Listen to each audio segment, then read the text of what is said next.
Pertanian mengenai diskusi terkait isu pertanian. Terima kasih kepada Pak PRD selaku dosen pengampu mata kuliah politik pertanian yang sudah memberikan ruang untuk kami terkait membahas isu pertanian. Pada kesempatan kali ini kami akan membahas isu pertanian yang berada di Bali.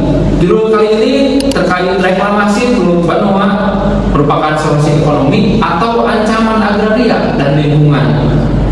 Sebelum kita membahas lebih jauh mengenai topik kali ini, saya akan menjelaskan terlebih dahulu mengenai reklamasi Teluk Benoa. Teluk Benoa ini merupakan suatu tempat yang menimbulkan perdebatan panjang antara kepentingan pembangunan ekonomi dan perlindungan lingkungan serta agraria. Apakah reklamasi solusi bagi pertumbuhan Bali atau justru ancaman bagi nelayan, petani, dan ekosistem pesisir? Jadi Teluk Benoa ini merupakan kawasan pesisir dan kawasan mangrove. Kemudian pernah direncanakan menjadi kawasan pengembangan terpadu pariwisata dan pelabuhan. Kemudian muncul protes masyarakat adat dan aktivis lingkungan. Bagaimana tanggapan dari tim pro terhadap isu kali ini? Baik, terima kasih kepada Ancient telah memberikan kesempatan kepada kami tim pro untuk menyampaikan pendapat. Menurut kami, adanya reklamasi itu dapat mendorong pertumbuhan ekonomi daerah karena reklamasi dianggap dapat menciptakan kawasan ekonomi baru yang meningkatkan pendapatan daerah dan devisa di sektor pariwisata. Kemudian dapat menjadi lapangan kerja baru karena adanya pembangunan hotel, pembangunan villa. Jadi masyarakat itu dapat ikut bergabung di proyek tersebut dan dapat menghasilkan pendapatan. Lalu kemudian meningkatkan investasi dan pembangunan wilayah. Proyek reklamasi diyakini dapat menarik investor sehingga meningkatkan pembangunan infrastruktur dan ekonomi daerah. Selanjutnya akan disampaikan dengan rekan saya. Baik, menurut saya adanya reklamasi Teluk Benoa ini bisa mengembangkan sektor pariwisata di Bali dengan contohnya itu penambahan fasilitas wisata modern bisa dianggap dapat meningkatkan jumlah wisatawan domestik dan mancanegara. Selanjutnya juga bisa meningkatkan infrastruktur transportasi laut seperti pembangunan pelabuhan dan fasilitas pendukung. Dinilai dapat memperlancar distribusi barang dan mobilitas wisatawan dan juga meningkatkan kesejahteraan masyarakat. Menilai proyek ini berpotensi meningkatkan peluang usaha dan pendapatan masyarakat sekitar jika dikelola secara optimal. Oke, berarti dari tim pro sendiri ini merupakan setuju ya terhadap adanya reklamasi di Teluk Benoa karena itu merupakan suatu bentuk pertumbuhan ekonomi. Di dalamnya juga kan terdapat pembangunan infrastruktur dan lain-lainnya. Oke, bagaimana tanggapannya dari tim kontra terkait tadi yang sudah disampaikan oleh tim pro? Baik, terima kasih untuk waktunya. Untuk dari saya, ini Teluk Benoa adalah nafas bagi bukan komoditas ekonomi. Dari kami itu menolak karena Teluk Benoa bukan lahan kosong, dia adalah jantung ekologis dan spiritual Bali. Kami menolak secara fundamental konstruksi berpikir yang mereduksi Teluk Benoa sebagai lahan potensial atau kawasan ekonomi strategis. Teluk Benoa adalah paru-paru Bali, rumah bagi hutan mangrove terluas di Pulau Dewata, tempat berpijaknya ribuan nelayan, dan ruang sakral yang dijaga lintas generasi oleh masyarakat adat. Oke. Berarti dari tim pro sendiri itu kurang setuju gitu karena si Teluk Benoa itu merupakan suatu lumbung paru-paru dan juga di dalamnya terdapat mangrove. Oke. Bagaimana tanggapannya dari tim kontrak? Menurut kami ya, itu menimbulkan ketimpangan penguasaan lahan pertanian yang cenderung beralih ke investor atau pihak luar yang memiliki modal besar dan juga mengakibatkan kesejahteraan masyarakat lokal membangun seiring lebih mengutamakan kepentingan ekonomi dibandingkan perlindungan petani. Lalu juga menurut kami itu berpotensi menimbulkan konflik sosial, perbedaan kepentingan antara masyarakat, pemerintah, dan investor, dan dapat juga menimbulkan ketegangan dan penolakan pada masyarakat. Ya mungkin itu. Oke. Berarti dari sisi tim pro sendiri itu menyangkal terhadap adanya reklamasi di Teluk Banoa karena itu dirasa merupakan tempat paru-paru Indonesia yang di dalamnya terdapat mangrove dan juga itu menjadi pusat ada ya lebih ke spiritualnya ya. Tapi dari tim pro sendiri lebih setuju terhadap adanya reklamasi pembangunan itu Banoa itu. Bagaimana kira-kiranya tanggapan dari tim pro terhadap sanggahan yang ditimbulkan oleh tim kontra sendiri terkait Teluk Banoa itu merupakan suatu tempat paru-paru bumi karena di dalamnya terdapat mangrove dan kemudian itu merupakan tempat spiritual untuk masyarakat adat Bali. Oke, berdasarkan dari sudut pandang tim pro dan juga tim kontra, dari hasil pembahasan kita bahwasanya dapat disimpulkan tentang pembangunan itu tidak mungkin dipungkiri gitu. Kita tidak bisa menghela atau tidak bisa menolak karena pembangunan itu akan terjadi karena dari sisi pembangunan akan menimbulkan pertumbuhan ekonomi.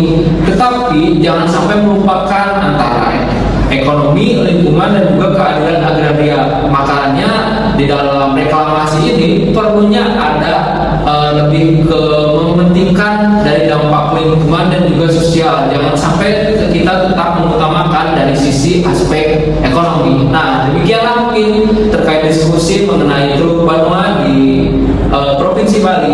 Terima kasih. Oke, terima kasih kepada pemirsa yang sudah senantiasa untuk memantengin video kali ini. Untuk topik kedua, kita akan membahas mengenai permasalahan konflik pertanahan di Bali, pembangunan atau ketidakadilan agraria. Oke, sebelum kita mulai diskusi, saya akan membacakan terlebih dahulu mengenai isu yang akan kita bahas. Kita akan membahas mengenai konflik pertanahan yang terjadi di beberapa wilayah di Bali, seperti Desa Sumber Kampok, Desa Selasih, dan Pemuteran. Konflik ini melibatkan masyarakat petani dengan pemerintah terkait kepastian hukum dan penguasaan lahan. Permasalahan ini sudah berlangsung lama. Banyak petani telah mengelola lahan secara turun-temurun namun belum memiliki legalitas atau sertifikat hak memiliki yang jelas. Di sisi lain, pemerintah memiliki kepentingan dalam penataan wilayah, pembangunan infrastruktur, serta pengembangan sektor pariwisata dan investasi daerah. Pertanyaannya, apakah kebijakan pertahanan ini merupakan langkah strategis untuk pembangunan dan modernisasi wilayah, atau justru mencerminkan ketidakadilan agraria yang mengancam kesejahteraan petani dan ketahanan pangan? Bagaimana tanggapan dari tim pro sendiri? Baik, terima kasih moderator. Izin menanggapi, kami sebagai tim pro itu mendukung pembangunan dan penataan wilayah ini karena pemerintah itu menilai pengaturan kepemilikan lahan diperlukan untuk mendukung pembangunan infrastruktur, pariwisata, dan tata ruang yang lebih terencana. Selanjutnya juga bisa untuk meningkatkan investasi daerah. Kejelasan status lahan dianggap dapat menarik investor sehingga dapat mempercepat pertumbuhan ekonomi daerah dan juga meningkatkan nilai ekonomi lahan. Sebagai pengembangan wilayah dinilai dapat meningkatkan nilai jual tanah dan membuka peluang usaha baru bagi masyarakat. Oke, itu sendiri dari tanggapan dari tim pro terkait setuju mengenai penataan wilayah karena itu merupakan hak yang perlu dikelola. Bagaimana sendiri dari tanggapan dari tim kontra? Menurut kami itu merugikan petani ya, karena petani itu kehilangan lahannya akibat alih fungsi lahan yang membuat banyak petani kehilangan sumber mata pencaharian utama. Selanjutnya juga mengancam ketahanan pangan dan berkurangnya lahan pertanian produktif dapat menurunkan produksi pangan lokal. Dan selanjutnya juga itu tidak memberikan kepastian hukum bagi masyarakat gitu terkait banyaknya petani yang telah mengelola lahan secara turun-temurun tetapi tidak mendapatkan hak kepemilikan yang jelas. Oke, terima kasih kepada tim pro dan tim kontra atas tanggapannya. Dapat disimpulkan teman-teman bahwasanya pembangunan yang berkelanjutan itu tidak hanya mengejar pertumbuhan ekonomi, tapi juga menjamin keadilan agraria, entah itu sertifikasi lahan atau dan lain halnya, kesejahteraan petani dan juga keberlanjutan sumber daya dan generasi yang akan mendatang. Maka dari itu, untuk melakukan pembangunan berkelanjutan, yang terlibat di dalamnya, bukan hanya tentang petani, tetapi peran pemerintah juga dibutuhkan di dalam pembangunan berkelanjutan ini. Terima kasih buat teman-teman yang sudah menyaksikan. Lanjut part 2. Selamat datang kembali di diskusi kali ini. Untuk topik kali ini kita akan membahas mengenai konflik penyelamatan hutan adat di Nusa Tenggara Timur. Balik lagi kepada saya, Isan, selaku moderator yang akan membahas diskusi kali ini, dan juga terdapat dari pihak tim pro dan juga tim kontra. Sebelum kita melakukan diskusi, saya akan memberitahukan terkait isu yang akan kita bahas kali ini.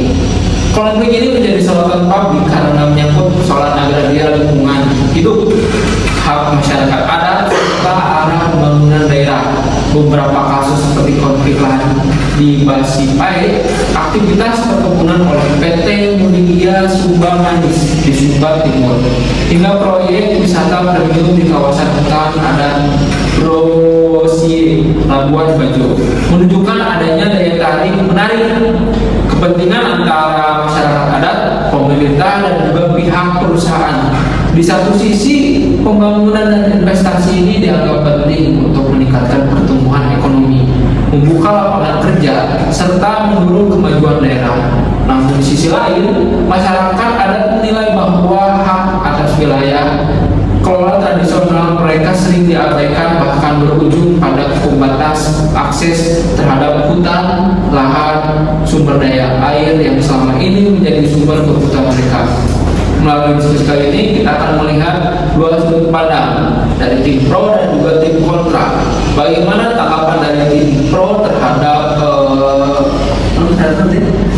konflik penyelamatan hutan adat di Nusa Tenggara Timur? Baik, terima kasih kepada moderator yang telah mempersilahkan kepada kami tim pro. Menurut kami, setuju karena dapat meningkatkan kesadaran masyarakat tentang pentingnya menjaga hutan adat dan lingkungan. Kemudian memperkuat perjuangan hak masyarakat adat yang diperjuangkan oleh organisasi seperti WALHI. Kemudian dapat mendorong pemerintah untuk mengevaluasi kebijakan kehutanan agar lebih adil dan berkelanjutan. Selanjutnya oleh rekan saya. Menurut saya itu juga bisa meningkatkan partisipasi masyarakat lokal dalam pengelolaan sumber daya alam dan juga menjadi sarana kontrol terhadap aktivitas perusahaan yang berpotensi dapat merusak lingkungan, termasuk kegiatan industri seperti yang dikaitkan dengan PT Mulia Sumba Manis. Menarik. Gimana tanggapan dari tim kontra sendiri terkait dari yang disampaikan oleh dari tim pro? Menurut kami ya, kami kurang setuju sih. Kenapa? Karena menghambat pelaksanaan proyek pembangunan dan investasi yang dianggap dapat meningkatkan pertumbuhan ekonomi pada daerah itu, dan juga dapat menimbulkan ketegangan sosial antar masyarakat adat, pemerintah, dan pihak perusahaan seperti PT Mulia Sumbawa Manis. Lalu juga berpotensi memicu konflik berkepanjangan yang dapat mengganggu stabilitas sosial pada masyarakat lokal. Kemudian menurut Anda? Izin menambahkan ya, untuk ini bisa menghambat pembukaan lapangan kerja baru dari sektor industri, terus perkebunan maupun pariwisata. Terus bisa menyebabkan proses pembangunan infrastruktur menjadi lebih lambat karena adanya penolakan masyarakat. Terus menimbulkan perbedaan kepentingan antara kelompok masyarakat yang mendukung pembangunan dan yang mempertahankan wilayah adat. Terus ada juga menimbulkan beban tambahan bagi pemerintah dan organisasi lingkungan seperti WALHI dalam proses mediasi dan penyelesaian konflik. Oke, terima kasih kepada teman-teman yang sudah memberikan tanggapannya. Pada akhirnya, konflik ini menunjukkan bahwa pembangunan dan pelestarian lingkungan tidak seharusnya dipertentangkan, melainkan perlu diselaraskan. Dan organisasi lingkungan perlu membangun dialog yang adil, transparan, dan partisipatif agar tercipta kebijakan yang berkelanjutan dan tidak merugikan salah satu pihak. Semoga dengan diskusi ini menjadi ruang pembelajaran bahwa pelestarian konflik agraria, penyelesaian konflik agraria, dan ekologis harus mengedepankan keadilan, berkelanjutan, dan juga kemanusiaan. Terima kasih kepada teman-teman. Selamat datang kembali di diskusi kali ini. Kali ini kita akan membahas mengenai konflik yang berada di Nusa Tenggara Barat. yaitu terkait sengketa pertanahan di Kecamatan Sembalun, Kabupaten Lombok Timur. Konflik agraria masih menjadi persoalan serius di Indonesia. Berdasarkan catatan Pembaruan Agraria, dalam beberapa tahun terakhir letusan konflik agraria masih terjadi setiap tahunnya. Hal ini menunjukkan bahwa meskipun pemerintah telah mencanangkan reforma agraria melalui Peraturan Presiden Nomor 86 Tahun 2018, persoalan di lapangan belum sepenuhnya terselesaikan. Kasus yang akan kita bahas hari ini adalah konflik antara masyarakat petani dengan PT Sembalun Kusuma Emas terkait penertiban hak guna usaha atau HGU seluas 150 hektar pada tahun 2021. Pertanyaannya, apakah penertiban hak guna usaha tersebut merupakan bentuk kepastian hukum atau yang sah, ataukah justru mencerminkan ketimpangan penguasaan tanah dan ketidakadilan bagi masyarakat? Mari kita dengarkan tanggapan dari tim Pro. Baik, terima kasih kepada moderator. Menurut kami sebagai tim Pro, dengan adanya HGU dapat memberikan dasar legal yang jelas. Jadi investasi agribisnis bisa jalan stabil dan jangka panjang. Serta dengan HGU juga perusahaan bisa memasukkan teknologi seperti greenhouse, irigasi, dan manajemen skala besar untuk menaikkan hasil dan kualitasnya. Serta operasional perusahaan butuh banyak tenaga atau dengan warga sekitar bisa dapat pekerjaan dan penghasilan lewat HGU tersebut. Selanjutnya oleh rekan saya. Izin menambahkan juga ini bisa menaikkan pendapatan daerah karena adanya pemasukan dari pajak atau retribusi dan efek ekonomi turunan seperti transportasi, perdagangan, dan jasa, dan juga bisa mendukung ketahanan pangan dan ekspor seperti produksi skala besar itu bisa memperkuat pasokan dengan pasokan pangan dan membuka peluang ekspor hortikultura. Oke, menarik. Gimana tanggapan dari tim kontra? Dia menambahkan ya, ini bukan soal dua pihak yang berselisih, tapi soal ketimpangan kuasa, yang dimana petani berhadapan dengan korporasi yang didukung modal besar dan akses hukum. Terus adanya masyarakat adat berhadapan dengan negara yang seharusnya melindungi mereka. Terus ada kearifan lokal berhadapan dengan birokrasi yang memprioritaskan investasi. Cukup. Oke. Dari diskusi hari ini, kita dapat melihat bahwa konflik agraria bukan sekedar persoalan sertifikat atau legalitas semata, tapi juga menyangkut sejarah, struktur, penguasaan tanah, kepentingan ekonomi, serta keadilan sosial. Dari kasus Sembalun menunjukkan bahwa politik pertanian di Indonesia masih menghadapi tantangan besar dalam menyeimbangkan antara kepastian hukum, investasi, dan perlindungan hak masyarakat. Semoga dengan diskusi ini dapat membuka wawasan bagi kita bahwa penyelesaian konflik agraria memerlukan dialog, transparansi, serta komitmen semua pihak untuk mencari solusi yang berkeadilan. Terima kasih. Baik lagi bersama saya Muhammad Ihsan Hidayah. Dengan diskusi kali ini kita akan membahas mengenai konflik agraria yang berada di Nusa Tenggara Timur. Sebelum kita melakukan diskusi kali ini, saya akan memberitahukan mengenai isu yang akan kita bahas. Konflik agraria ini menjadi sorotan kembali. Kali ini terjadi di wilayah adat Ngahalai, Kabupaten Sika, Nusa Tenggara Timur. Sengketa tanah seluas kurang lebih 868 hektar yang menjadi penghuni dan digarap masyarakat sejak abad ke-19 ini kembali memanas setelah terbitnya hak guna usaha baru kepada pihak perusahaan. Situasi ini memicu pengusuran dan dugaan kriminalisasi terhadap warga. Sementara itu, Dewan Perwakilan Rakyat Republik Indonesia melalui Pensus Penyelesaian Konflik Agraria mendesak aparat penegak hukum untuk tidak menggunakan pendekatan pidana dalam penyelesaian konflik ini. Di satu sisi, masyarakat adat menuntut pengakuan atas tanah yang mereka kuasai secara turun-temurun. Di sisi lain, perusahaan dan sebagian pihak pemerintah berpegang pada legalitas formal HGU atau hak guna usaha yang telah diterbitkan. Silakan, gimana tanggapan dari tim pro terhadap dari paparan yang saya sudah sampaikan? Baik, terima kasih kepada moderator. Menurut kami sebagai tim pro, yang pertama, aktivis agraria bertindak demi keadilan sosial. Kenapa? Aktivis yang terlibat dalam konflik agraria umumnya memperjuangkan hak masyarakat, adat, atau petani kecil yang secara historis menguasai lahan, tetapi kehilangan akses karena pemberian izin kepada perusahaan.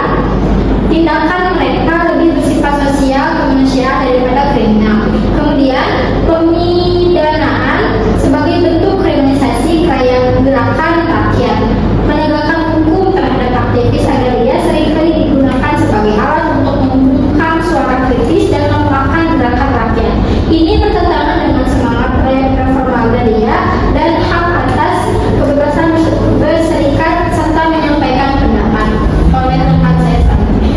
Izin menambahkan, konflik agraria ini itu bersifat struktural, bukan individu, karena akar masalahnya itu adalah kebijakan agraria yang timpang dan tumpang tindihnya itu regulasi.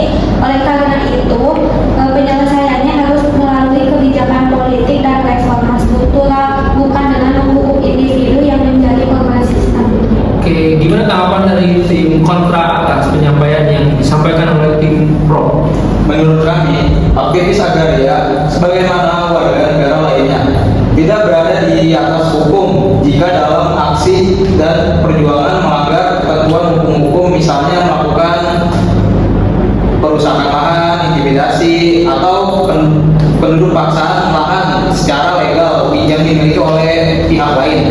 Maka protes hukum adalah konsekuensi wajar menyebut pemindahan sebagai bentuk kriminalisasi semata, justru meredupkan prinsip-prinsip hukum. Dan juga banyak kasus konflik agraria yang muncul karena asumsi bahwa tanah seharusnya milik masyarakat adat atau petani lokal. Namun, jika perusahaan atau pihak tertentu memiliki sertifikat hak milik yang dikeluarkan oleh negara secara sah, maka klaim historis atau tradisional tidak serta-merta menghapus keabsahan hukum yang tercipta. Ya, mungkin itu dari saya. Selanjutnya itu ada klaim historis tidak otomatis mengalahkan status hukum saat ini. Meskipun masyarakat mengklaim pemilikan turun-menurun, jika tidak ada bukti administratif atau proses legalisasi yang sah, maka klaim tersebut tidak bisa serta-merta menggugurkan izin yang dikeluarkan negara. Terima kasih atas diskusi kali ini dan juga tanggapan dari tim pro dan juga tim kontra. Pada intinya, penyelesaian konflik agraria tidak bisa hanya bertumpu pada pendekatan hukum formal semata, maupun semata-mata pada klaim historis. Diperlukan solusi yang komprehensif, mediasi yang adil, status QIO atas lahan sengketa, serta keterlibatan semua pihak, pemerintah daerah, ATR atau BPN, aparat penegak hukum, perusahaan, dan masyarakat adat. Konflik ini menjadi pengingat bahwa reforma agraria bukan hanya soal konflik ini menjadi pengingat bahwa reforma agraria bukan hanya soal redistribusi tanah, tetapi juga tentang menghadirkan keadilan, kepastian hukum, dan kemanusiaan secara seimbang. Terima kasih kepada rekan-rekan dari tim pro dan juga tim kontra atas diskusi kali ini. Saya selaku moderator pamit undur diri. Mohon maaf ketika apabila selama diskusi terdapat beberapa kekeliruan dan juga salah ucap kata. Cukup sekian yang bisa kita sampaikan. Sampai jumpa. Assalamualaikum warahmatullahi wabarakatuh.